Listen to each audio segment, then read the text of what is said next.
Sveiki visi, šiandien mes vėl su psichologu Styvu kalbėsim apie psichologiją ir atsakysim į jūsų įvairiausius klausimus, pikantiškus ir ne. Sveiki, Styvai. Sveiki. Tai, žodžiu, toksai fainas, pikantiškas klausimas visiems patiks. Kaip atskirti, ar asmenybė yra narciziška, ar visgi jinai turi sveiką meilę savo? Nes dabargi, jeigu tu biški nustatinėjai kažkokias ar ribas, ar turi savo poreikius, tai būna žmonės sako, oi, jisai tai narcizas, arba jinai tai narcizė. Tai vad kokia tai yra sveika meilė savo, o kokia yra vat narciziška, savanaudiška, egoistiška, siekianti paveikti, manipuliuoti. Narcizas labai abejingas kitiems. Jo meilė tik tai savo. Savimėlė, sveika savimėlė, susiderina su meilė kitiems žmonėms. Ir egoizmas gali būti, bet jisai gali būti sveikas. Pas narcizą egoizmas totalinis sveikas, jis abejingas išgyvenimams, kančioms netgi kitų žmonių. Ir tai labai matoma, tai labai pastebima. Tas jo abejingumas labai pasireiškia. Ir tikrai jūs nesuklysite.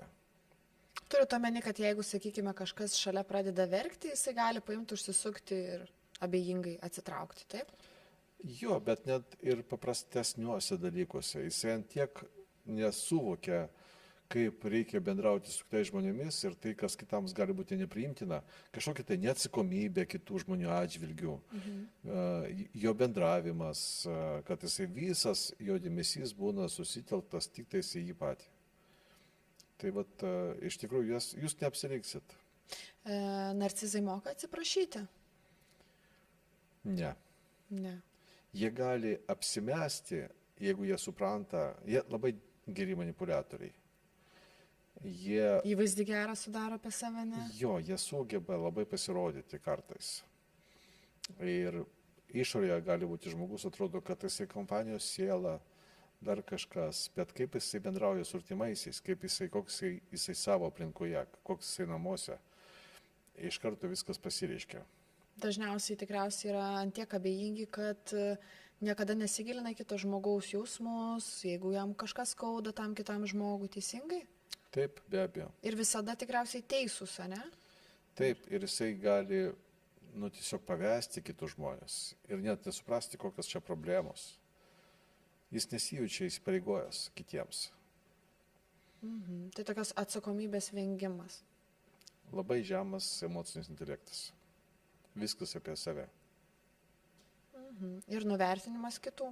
Ir taip pat, kad jis geriausias turbūt. Aišku, gali žmonės ten painioti, pavyzdžiui, su kompleksais, nepasitikėjimo, kada ta žmogus tam, kad kompensuoti savo nepasitikėjimo kompleksą, jis pradeda apie save kalbėti, save girti. Ypač, pavyzdžiui, vyrai vidutinio amžiaus krizės laikotarpiu, kurie nesugebėjo realizuotis, jie jaučiasi, kad jie negauna to pripažinimo, kuris labai reikalingas vyrui. Ir tada jie patys pradeda duoti savo pripažinimą, pasakoja nebūtus dalykus, kokie jų pasiekimai, kaip jie ten save realizavo gyvenime ir taip toliau. Tai čia galima supainioti su narciziškumu, bet tai nėra, tai yra nepasitikėjimo kompleksas. Narcizas tik apie save, bet jam nereikia girtis. Jisai nepasakos, koks jisai tobulas, jis tiesiog jaučiasi tobulas. Kokį dar galėtume tokį buitišką narcizo elgesį su, sakykime, santykiai su vyru ir moterim? Jūs pamatysite tai smulkmenose, kada jisai, pavyzdžiui, savo gali kažką pagaminti ir niekada nepasiūlys kitams. Pavyzdžiui, kavos elementariai. Bet iš kito reikalaus. Kad jam nepadarė. Kaip tu drįsti nepadaryti man pusryčių, jeigu savo darai. Supratau, gerai, man patinka šitie atsakymai. Klausimas toks buvo labai asmeniškas man, kaip atkūrėte santykiai su mama, lyg ir seniau bendravote mažiau. Tai aišku, tas mūsų bendravimas su mama, jisai tobulėjo daug metų, nes visgi pirmą kartą aš pas jūs atėjau terapiją 15 metais kažkur ir faktas, kad per visą tą laikotarpį aš labai daug keičiausi pati. Ir keitėsi tiek mano santykis ryšys su savimi, tiek automatiškai su aplinka. Tai atkūrėm tiesiog turbūt bendravimu netoksiniu, aš ją priimdavau tokią, kokia jinai yra ir leidau jai keistis pagal tai, kaip jinai pati nori. Ir iš tikrųjų galiu pasakyti, kad šiandien tas santykis yra tikrai geras ir jinai yra tokia jau mamiška mama, kuri stengiasi, rūpinasi ir tą šilumą parodo, moka atsiprašyti, jeigu ten, sakykime, kažkokias klaidelės ar parodo ten savo, sakykime, daugiau tų emocinių visokių reakcijų, nes visko buvo per tą laiką, su kuo aš gal anksčiau kovodavau ir aš tiesiog nustojau kovoti. Ir suprantu, kad jinai tai daro iš rūpesčio. Iš rūpesčio, iš meilės. Tai tas atkūrimas tikriausiai yra per meilę ir priėmimą, aš sakyčiau, pagrindas. Aš labai vertinu, kad galiu dalyvauti procese jūsų šeimos. Jūs man tokie labai į visą šeimą labai artimi žmonės. Ir aš atsimenu, kaip mama atėjo pirmą kartą po jūsų gerų rezultatų. Ir mes su ją gan ilgai kalbėjom ir galų gale jinai sakė, kitiems galbūt ir gaunasi, bet man jau nieks nepadės. Bet tada atėjo Sandra, kuri irgi parodė rezultatus, jūsų sesuo. Ir tada mama atėjo. Ta prasme, kad mama irgi daro didelis pastangas, patikėjo tuo, kad galima realizuoti savo norus, susitvarkyti su problemom. Aišku, tai yra ilgas procesas, tai ne taip mygtuko nepaspausi. Bet jūs toks geras pavyzdys apie tai, kad reikia pažiūrėti į akis savo problemoms ir nepalikti savieigai, neišmanime, o galima ties jų dirbti ir jūsų visų bendros pastangos tikrai duoda gražius vaisius. Taip. Tai tikrai jau top klausimas tai buvo, kaip čia tokia mano šeima gražiai ir paskutinis mūsų podcastas, tikrai mes išsigyrėm daug ir su buvusiu mano vyru mes sukūrėm tą nuostabią šeimą, turėjome gražų santykį, aišku, turėjome ir problemų, kaip ir visi, ėjom į priekį, sukūrėm šeimą, santuoką, vaikelis ir dabar mes nesame kartu, mes išsiskyrėm. Tai dauguma iš tikrųjų sako, tai kaip čia galėjo išsiskirti, tai mato, tai čia pas jūs nebuvo tobula viskas, jūs čia nebuvote tokia ideali šeima, kaip sakėt, tai aš visiems... Reiškia, nieko ten nevyksta, tik tais kalbos apie tai, kad kažkoks tai vystimasis ir savirealizacija. Iš tikrųjų, kokie čia sąmoningumai. Tai tvirtai galiu pasakyti, kad žmonės yra kintantis ir žmonės keičiasi. Ir santykiuose mes kitom, tai kito ir buvęs vyras, kitau ir aš, bet tikrai santykiai buvo sukurti iš meilės ir gimė dukrytei iš tikros meilės. Tai bet kokiu atveju aš, pavyzdžiui, visą laiką sakau, nes čia rašė visi, koks tas red flagas, gal buvo red flagų, kad čia visiems kažką pasakyčiau tokio ar kažkaip blogai pasakyčiau apie buvusį vyrą, tai jokiais būdais ne, aš esu be galo dėkinga šitam santykiui, nes jisai mane labai užaugino, išbrandino, išmokino, sakyčiau, ir mylėti, aš tapau su juo ir mama, tai yra mano kita gyvenimo atsakomybė. Ir jis yra geras tėtis. Taip, jis yra nuostabus tėtis ir kaip kiti tenai, netgi yra tokių žmonių, kurie per draugus mano skambina apie mane klausti.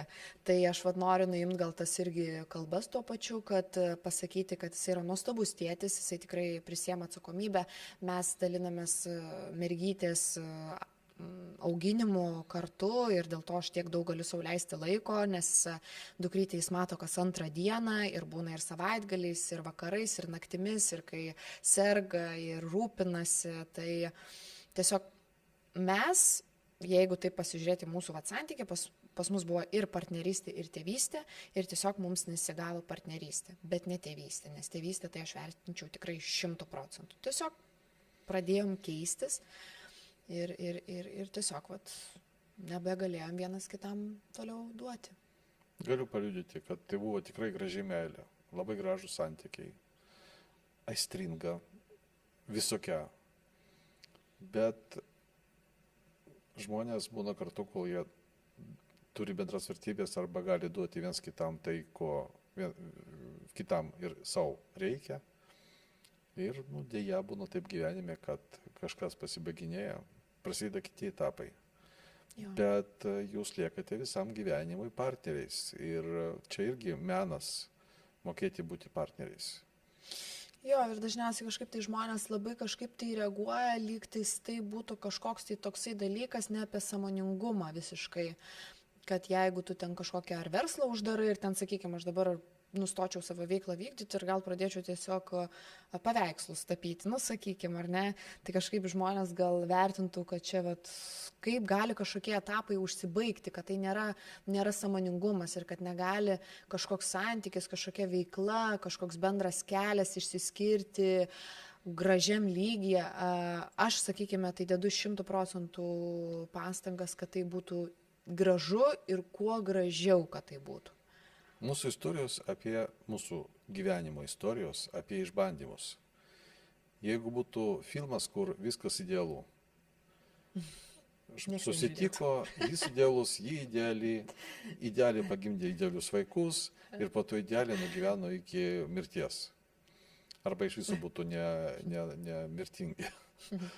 Ar tai būtų įdomu? Mūsų gyvenimas susideda iš iššūkių, kurį mes negalim numatyti ir ne viską mes galim kontroliuoti. Mes galime tik tais kontroliuoti savo emocijas, savo vystimąsi, savo sąmoningumą vystyti. Bet mes neišvengsime krizių, problemų, su kuriuom susidurėm. Mes neišvengsime streso. Esmė išmokti valdyti stresą, būti su juo teisingai, o ne užtikrinti savo vanilinį, rožinį gyvenimą. Jo. Tai, sakykime, dabar kas liečia santykius, ar ne, vėl prieikim prie to, dauguma žmonių nesiskiria, nes bijo dirbti su santykiu, kuris liks, nes vis tiek jį reikia pradirbti. Tai aš sakyčiau, kad pagrindinis tas red flagas ir yra, kai tu apie savo buvusi partnerį, nesvarbu, kiek tu metų su juo buvai, ar 2 metai, ar 5, ar buvo santuoka, ar nebuvo, ar yra vaikas, ar nėra, ar ne iš tų santykių bendras.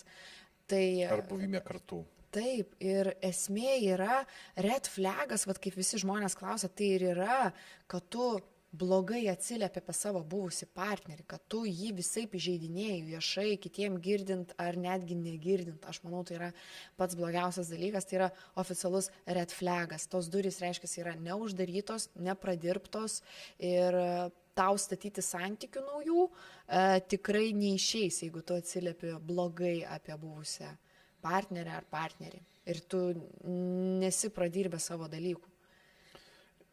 Tai svarbu net ne dėl partnerio, o dėl vaikų. Jeigu jūs galite būti abejingi savo partneriui, bet vaikas turi jausti, kad jūs gerbėte kaip žmogų. Jūs galite smerkti poelgius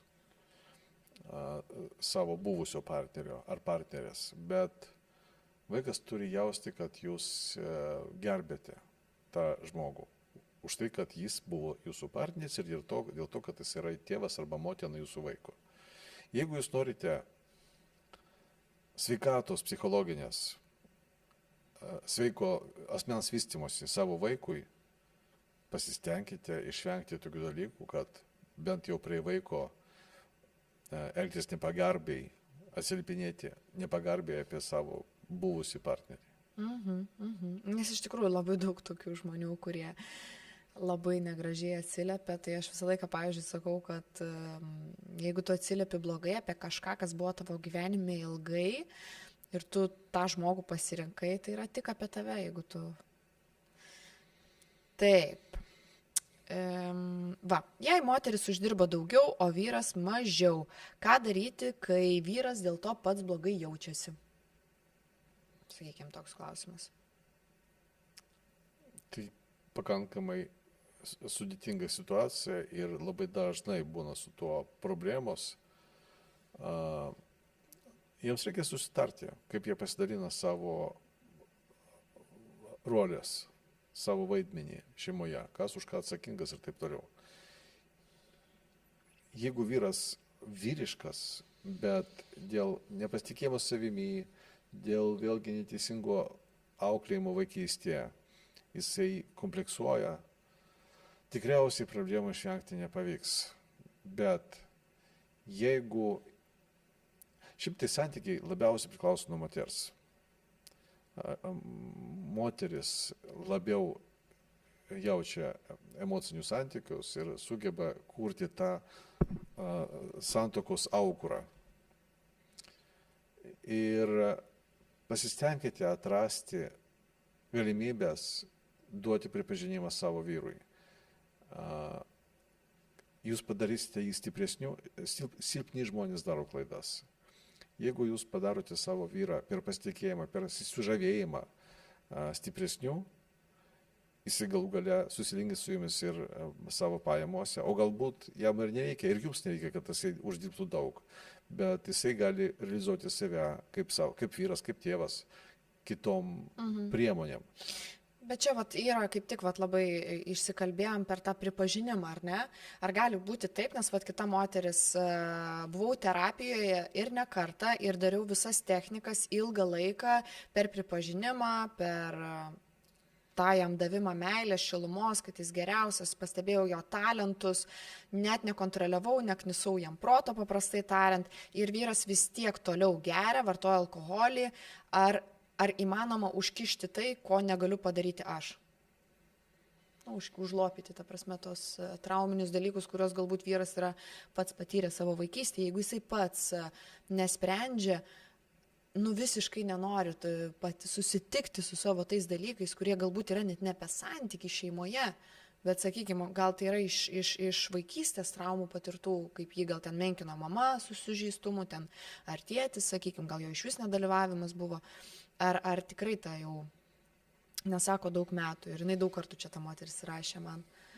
Yra tokia problema, kopriklausomybė. Kada partneris patampa priklausomas nuo santykių žmogaus, kuris turi priklausomybės. Jūs neišspręsite priklausomybių savo partneriui. Jisai turi pats suvokti, pasiruošti, subręsti ir dirbti su savim. Bent jau kreiptis pagalbos į specialistus. Artimas žmogus nėra specialistas, arba netgi jeigu jisai yra specialistas, savam kaime, mes žinom, pranašo nėra. Ir vargu, kad jai pavyks padaryti tą darbą pačiai. Bet ta kopriklausomybė irgi yra toksiškas dalykas. Ir reikia, šiaip tai aš nesiimčiau nuotolių šiuo atveju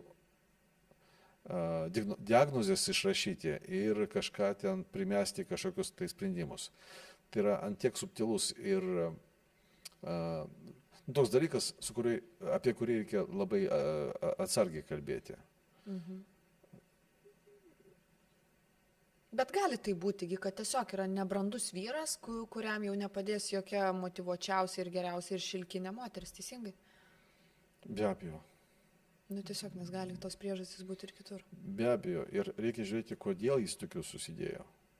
Kodėl jinai nori gelbėti tokį ir kodėl jinai yra su tokiu. Kodėl jinai kūrė tokius santykius. Kodėl jinai pasirenka. Ir kodėl jinai iš jų negali išeiti.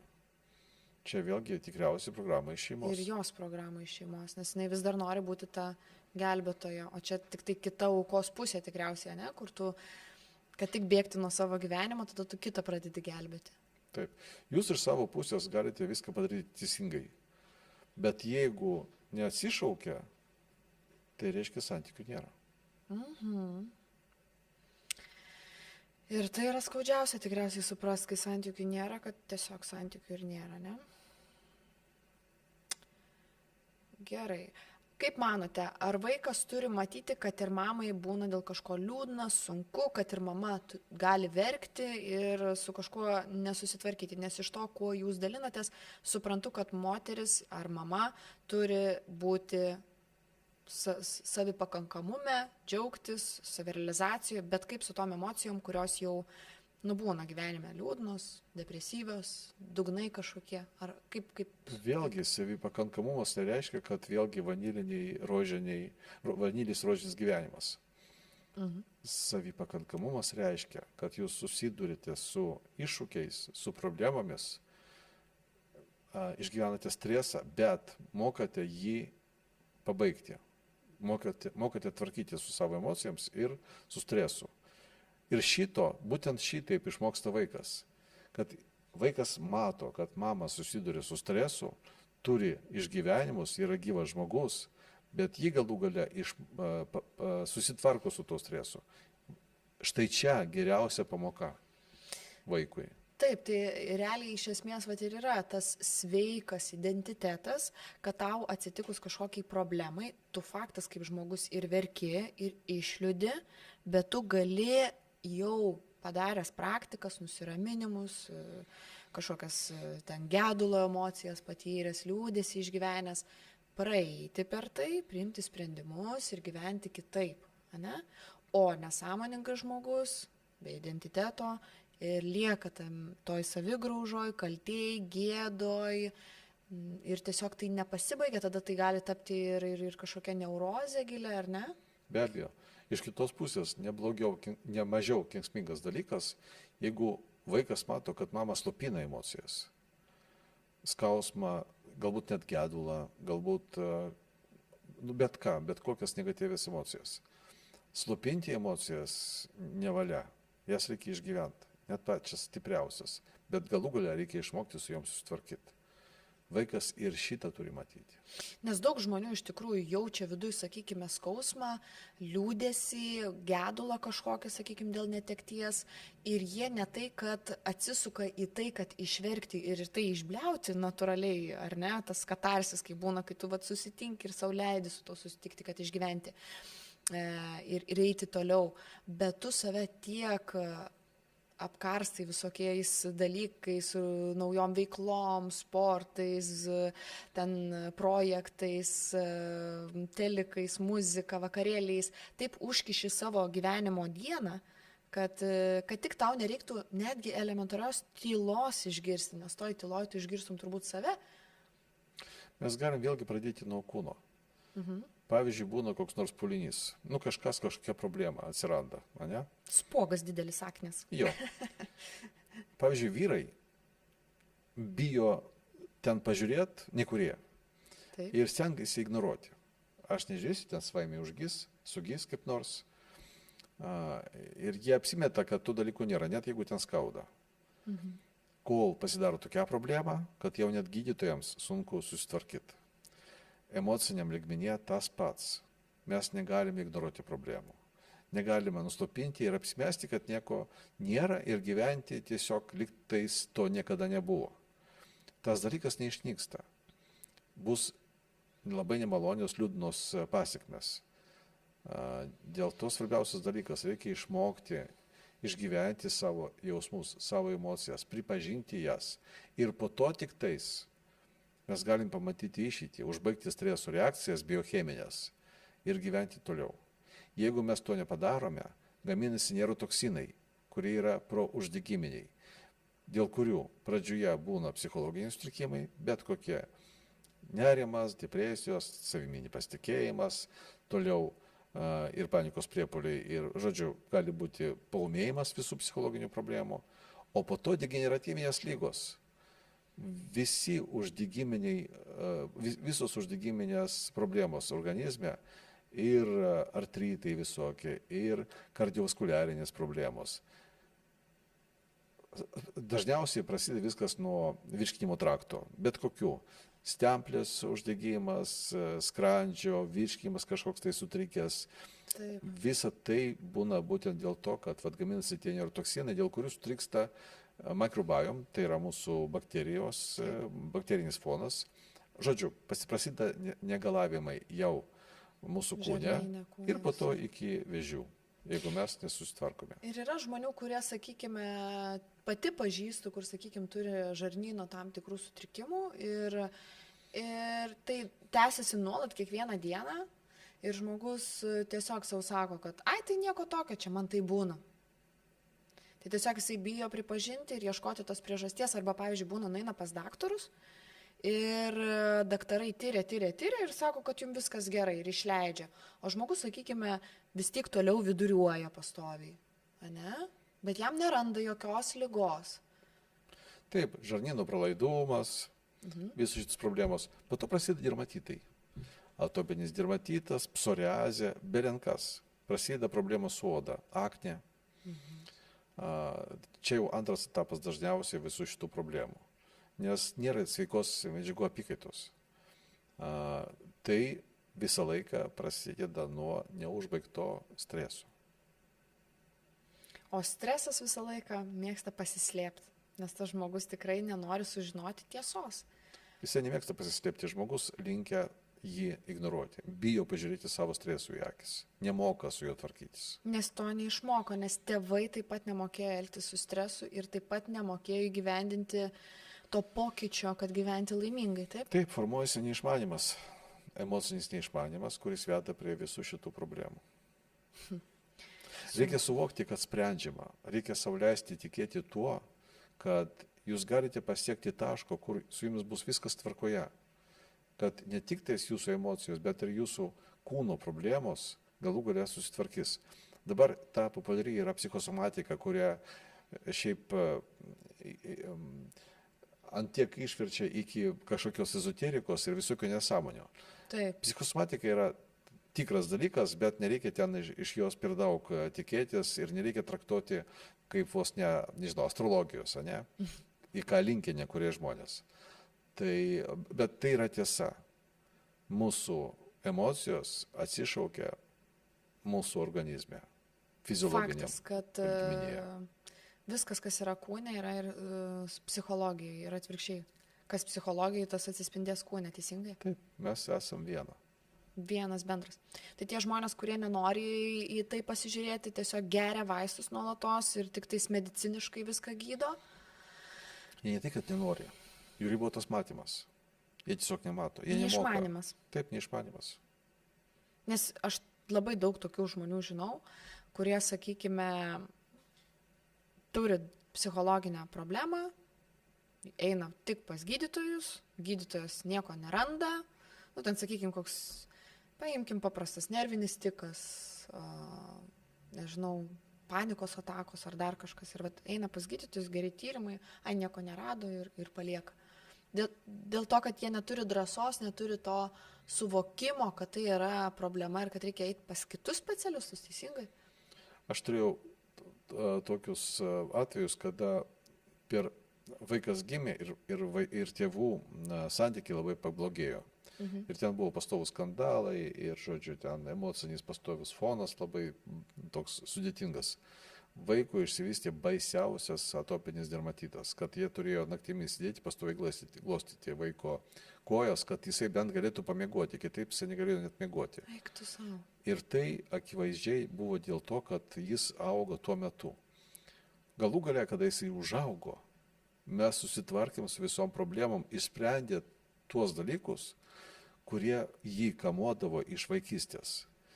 Tėvai vėliau jį padarė tokių messengerių, jie patys nebendrauja ir perduoda vis blogą žinutę, pasakyk tėvui tą, pasakyk motinai tą, pasakyk, kad aš už tą nemokėsiu, kad jinai pati, žodžiu, va taip va. Ir vaikas myli ir tėvą, ir motiną, ir jam sunku su to susitvarkyti. Ir užauga labai simpatiškas, labai gražus, labai apdovanotas iš gamtos vaikinas, bet jisai sutraumuotas savo tėvų ir to gyvenimo. O tėvai net neįtarė, kad jie daro kažką blogai. Kita situacija būna, kad žmogus mato, kad tėvams sunku, kad jie neišmoko, kad jie yra tie neišmanantis, nemoka su savim tvarkytis, jie turi problemų. Ir jis stengiasi jiems padėti ir nori priversti juos kažką padaryti su savim, rekomenduoja kažką, net stengiasi ten emociškai juos paveikti, kad jie pradėtų dirbti su savimi. Iš tos vaiko pozicijos visiškai tada. Bet jie nieko neišgirs. Jie niekada, kol žmogus nesubrendo dirbti su savim, jis nieko neišgirs, jis nesupras, negirdės. Įrodyti ar kažką parodyti galime tik tai savo pavyzdžių. Jeigu jūs susitvarkite su savo problemomis, dirbote ir padarėte, kadangi mūsų komunikacija 80% yra neverbalinė, jūsų artimieji pamatys, kad pokytis įvyko. Tarp kitko, turiu tokį, pasigirsiu truputį. Vienas iš mano klientų yra labai protingas, buvęs chirurgas Šveicarijoje. kuris pradėjo dirbti farmacininku. Ir jis išskirtinis, labai simpatiškas, labai gražus, labai protingas žmogus, bet pradėjo dirbti įmonėje, kurioje viršininkas autistas. Irgi super protingas žmogus, enciklopedinių žinių. Ir kadangi jis pamatė jame turbūt kažkokį tai konkurentą kolektyvę, jisai pradėjo jį būlinti. Taip. Pastoviai jisai prie jo kabinėjasi. Viską, ką jisai padarytų, yra blogai. Ir galų gale šitas žmogus iškankintas emociškai kreipėsi, pradėjo ieškoti pagalbos ir kreipėsi į mane. Mes su juo atlikom darbą, jisai susitvarkė, jisai suprato, kad čia ne jo problemos, o viršininko. Ir galų gale jis vietoj to, kad spręsti, jisai suprato, kad jisai nori daugiau čia dirbti ir jisai išėjo. Ir jisai tikėjosi, kad jisai suras kitą darbą. Jis, kadangi sugebėjo rodyti, kad tas viršininkas neetiškai elgėsi, jisai sugebėjo savo pusę metų užtikrinti gerų atlyginimų iš tos įmonės ir dėl to jis neskubėjo, kad jis turi laiką tam, kad sutvarkyti su jim ir ieškoti darbą tokį, kuris būtų aukštesnis pagal jo reikalavimus. Geriau negu buvo bent jau. Bet jisai per 2 mėnesius, per kažkokį laiką ant tiek susitvarkė su savo stresu, kad pradėjo gamintis tie endorfinai, tie dalykai, kurie užtikrino kūrybą. Ir jisai sugalvojo fantastišką startupą. Ir jisai suprato, kad jis nenori daugiau eiti pas kažką, o startupas toks stiprus irgi sveikatos srities, kad jam pradėjo pasiturinti žmonės sakyti, tau duoti pinigų, nereali idėja. Ir jisai šiuo metu ant tiek laimingas, kad jisai nori realizuoti tą idėją, bet aš pasakoju ne apie jį. Dažniausiai, kada artimas žmogus eina į kažkokią tai terapiją, tie pokyčiai gąsdina artimuosius. Yra tokia baimė, kad ką man dabar jisai pasikeis, man teks keistis, o jeigu jisai kažką padarys... Ir tada tas visas ratas pradeda dar labiau ėsti tą žmogų. Jo, jie pradeda sakyti, kad jie pradeda viską ten kvestionuoti, nieko čia nebus, eini kažkokią siektą, jo, čia nesąmonė, ką tu čia sugalvoji ir taip toliau. Žodžiu, iš artimiausių žmonių sunkiausia susilaukti pripažinimo. Bet taip dažniausiai ir būna, dažniausiai tada tas žmogus, kuris terapinasi, ta jo aplinka pradeda labai priešintis, kad jisai pradeda eiti į terapijas ar netgi pradeda gyventi netoksišką gyvenimą, pradeda augti finansai ir susiranda partnerį, kuris yra sėkmingas, labai viskas auga, klostosi ir po to dar čia kažkokios terapijos, dar čia dar labiau nori augti, žiūrėk, jau čia nuo mūsų tolsta ir jie taip pradeda tą žmogų ėsti, paprastai tariant. Net jeigu jie pakankamai tokie išsivystyti, civilizuoti, įdomios asmenybės, jie vis tiek tokie būna truputį įsitempę ir stebė. Ir man geriausias pripažinimas yra, kada toks žmogus artimas. Ir šiuo atveju šio žmogaus žmona.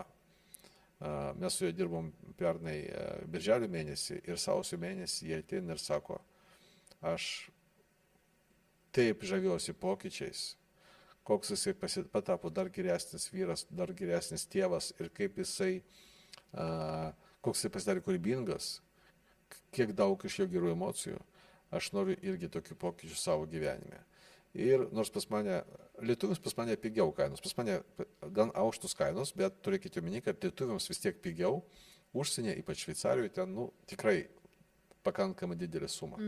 Ir jeigu šeima išskiria iš savo biudžeto pradžioje vyro, tokiam darbui, o po to žmonos tokiam darbui, tai čia labai tikrai man buvo, aš jaučiausi, kad tikrai kažką padariau. Aš tikrai sutinku, kad kai tu pradedi daryti darbą, kad visas ratas tiesiog pradeda drebėti, nes jau jaučia, kad čia tuoj vyksta kažkas. Tai Gretos iš tikrųjų tas pats situacija, kad Greta atliko darbą su savim, kuris įtikino ir mamą, ir sesę. Taip.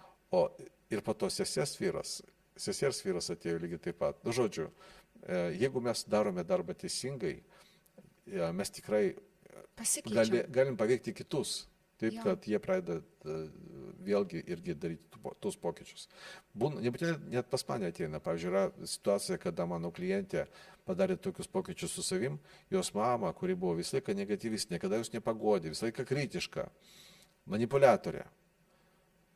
73 metų, jį galų galę po kelių metų jos darbų su savim, mama sako, aš dabar viską suprantu, man bus labai sunku, bet aš stengsiuos nebūti tokia, kokia buvau. Ar gali tai būti, kad terapija visgi, nors žmogus jau ateina, bet jisai ateina ne dėl to, kad pasikeistų, o iš savo egoistiškų paskatų prisimokinti, kad paveikti toliau tuos kitus žmonės, sakykime, savo aplinkoje, ir jam iš tikrųjų terapija nesuveikia. Būna taip, kad jisai ateina tik ar pasirodyti, ar kažką įrodyti, kokiais atvejais ta terapija visgi nesuveikia. Nu, tiesą pasakius, preliminarus pokalbis, kada pas mane ateina žmogus preliminarų pokalbį, tam ir skirtas, kad aš turiu, aišku, kiek aš galiu, aš nesu toks aiškiaregys, kad iš karto numatyti visus motyvus to žmogaus. Bet aš stengiuosi pamatyti, kad ar tikrai žmogus pasiruošęs dirbti su savim, ar ne. Būna, kad aš vis tiek pražiopsoju tą dalyką ir, pavyzdžiui, buvo tokia situacija, kada atėjo moteris, labai garsaus krepšininko žmona, ir jie praėjo preliminarų pokalbį, mes susitarėm, pradėjom dirbti ir pirmą dieną jau per terapiją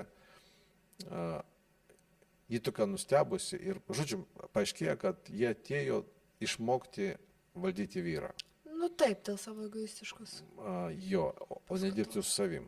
Ir kadangi čia darbas visai tik tais apie mūsų pačius, žodžiu, nesusijungia mūsų tikslai ir ji sakė, kad ji nepratęs mūsų darbo. Tai būna dėja. Bet aišku, aš stengiuosi pamatyti iš anksto. Vienu metu iš viso Grieta, Deimantė, kitos panelės paveikė taip, kad vienu metu buvo vos nevadinga pas tėvą ateiti. Neaišku kam. Yra pinigų, vyras duoda pinigų, ten paneliai, kur yra populiari, jie ateina ir tu stengiasi išsiaiškinti, ko jūs laukitės iš mūsų darbo. Atsakymo kaip ir nelabai yra. Nu ir tokiais atvejais aš, aišku, turiu nukreipti kitur. Supratau. Gerai, tai ačiū už pokalbį, ačiū už visus atsakymus ir tikiuosi, kad žmonėms tai padės, paskatins toliau dirbti su savimi. Ačiū Jums, ieškokite savo sprendimų. Kelių yra tūkstančiai. Aš, aišku, stengiuosi atrasti tuos dalykus, tas terapijas, tas priemonės, kurios, man atrodo, pačios efektyviausias. Bet nebūtinai jums visą tai lygiai taip pat tiks. Ieškokite savo sprendimų, yra specialistai, nepalikite proceso, nesustokite, nenusivilkite.